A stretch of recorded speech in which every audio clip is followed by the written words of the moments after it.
The sky was bruised with the kind of dark gray that promised rain. Rain didn't matter much to us. There were four of us crammed into a rusted hatchback, chasing freedom, chasing a weekend we'd never forget. The road stretched endlessly ahead, a thin ribbon cutting through the Appalachian Mountains. I drove. My best friend Claire sat in the passenger seat, scribbling in her notebook. In the back were Tom and Jenna, joking like teenagers even though we were all pushing 28. The laughter felt hollow. I couldn't shake it. There was something about this stretch of Route 214 that pressed against the bones of the living. "You're quiet, Matt," Claire said, peering over the dashboard. Her hazel eyes looked too alert, like they could see through the windshield into another world. "I'm fine," I mumbled, gripping the wheel tighter. "Fine isn't exactly the vibe of this trip," Tom added. He was the reckless one, always seeking the next thrill. "Come on, man, lighten up. It's just the mountains. Ghosts don't drive hatchbacks." I didn't laugh. About 30 miles in, we noticed a figure standing by the side of the road. He was a man in tattered clothes, waving frantically as though desperate for a ride. My first instinct was to swerve past, but Claire's voice stopped me. "Matt, pick him up." I hesitated. There was a reason you didn't pick up strangers at night, especially here. But Tom rolled his eyes and Jenna said, "What? Are we going to leave him in the middle of nowhere?" I slowed the car, and he climbed in without a word. The moment the door shut, the air inside the car turned cold, like someone had left the freezer open. His face was pale, almost translucent, with eyes too wide and too dark for any living human. "Thanks," he said finally, his voice rasping like dry leaves. Where are you headed?" I asked. He didn't answer. He just stared ahead, and something about his presence made my chest tighten.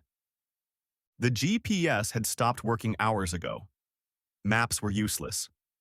The road twisted unnaturally, folding back on itself in ways that made no sense. One moment, the trees were to the left. Then suddenly they were behind us. Mist began to crawl across the asphalt, curling around the tires like smoky fingers. Then the whispering started. It was soft at first, a sound that could have been the wind, or voices just beyond hearing. Claire pressed her hands over her ears. "Do you hear that?" Tom laughed nervously. "It's the trees. Relax." But I knew better. My grandfather had told stories of the mountains, of lost travelers who never returned. I had dismissed them as folklore until that moment. Suddenly, the stranger in the back leaned forward. "Turn off the road. Now." "Excuse me?" I said, gripping the wheel. "The next mile? You don't want to see it." Before I could respond, the hatchback shuddered, the engine coughing violently. The car rolled to a stop. The stranger's eyes were fixed on the fog ahead, unblinking. I didn't want to, but curiosity, some fatal mix of it, made me glance into the mist. And there, faintly illuminated by the failing headlights, was a car. Its windows were shattered, and inside, a body. A young woman, her hair plastered to her face, her eyes wide and lifeless, staring at nothing. Jenna screamed. We tried to move, but the car refused to start. Panic set in, thick and suffocating. The man in the back whispered something unintelligible, and then suddenly, he was gone. The back seat was empty, but the chill lingered. Claire grabbed my arm. "Call 911!" she shouted, fumbling with her phone. There was no signal, not even a flicker. That's when we saw them, headlights in the mist. A police cruiser, lights flashing, pulling up behind us. Relief washed over me, and then terror. The officer stepped out, but his uniform was tattered, his badge rusted. His face, it was the young woman in the car, alive, yet wrong. "Get out," he said. His voice was hollow, echoing unnaturally. "You shouldn't be here." I froze. "Officer, are you—" "No time," he interrupted. "The road takes, and it keeps. You have until dawn." The cruiser's lights faded, swallowed by the mist. We managed to restart the car and drove blindly, the road twisting, stretching endlessly. The whispers grew louder. Shapes moved in the fog, Figures with grotesque proportions leaning unnaturally, eyes gleaming in the headlights. Jenna sobbed. "We're going to die here." I didn't answer. I just drove, praying for the mountains to end, for the fog to lift, for the sun to rise. At one point, the stranger reappeared on the side of the road. Only now he was different. His eyes were hollow pits, and his mouth stretched impossibly wide. He pointed behind us. We glanced back. Another car, a police cruiser. This time, the officer wasn't alone. Figures in uniform, pale, twisted, like corpses trying to mimic life, chased us from every direction, vanishing when we looked head-on but appearing again in mirrors and rear windows. Hours, or maybe minutes, later, we found ourselves at a gas station. Abandoned, the lights flickering. I ran inside, heart hammering. No one. Nothing. Just dusty shelves and the smell of decay. On the counter was a newspaper dated 6 years ago.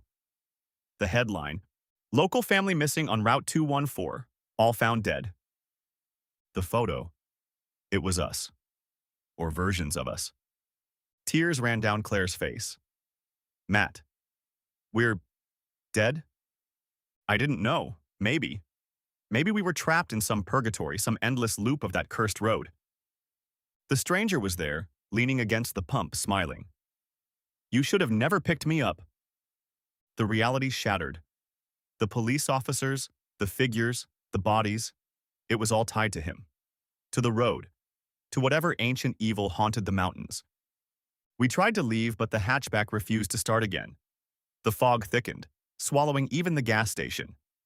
From the mist came the whispers, the screams, and the laughter of those who had traveled before us. Jenna fell silent. Tom tried to push the car, only for it to vanish beneath the fog. Claire clutched my arm. "Matt, I don't want to die," she whispered. "You won't," I lied. I didn't believe it. Then the lights of another cruiser appeared. Real this time, or another trick? The officer's face, normal, human, glanced at us through the windshield. Relief surged. But it was too late. One by one, shadows dragged us from the car. My scream echoed across the mountains, a sound meant to warn the living, a sound that would fade and be forgotten. Weeks later, a patrol car found the rusted hatchback abandoned at the side of Route 214. There was no sign of the 4 travelers, just the engine still warm and a journal on the passenger seat. Inside, Claire's handwriting, frantic. "If you find this, do not take Route 214. It is alive. It wants. It feeds." The officer shivered, closing the journal. He looked up at the fog rolling through the mountains, and for a moment, he thought he saw figures. Faces pressed to the mist, watching, waiting for the next road trip.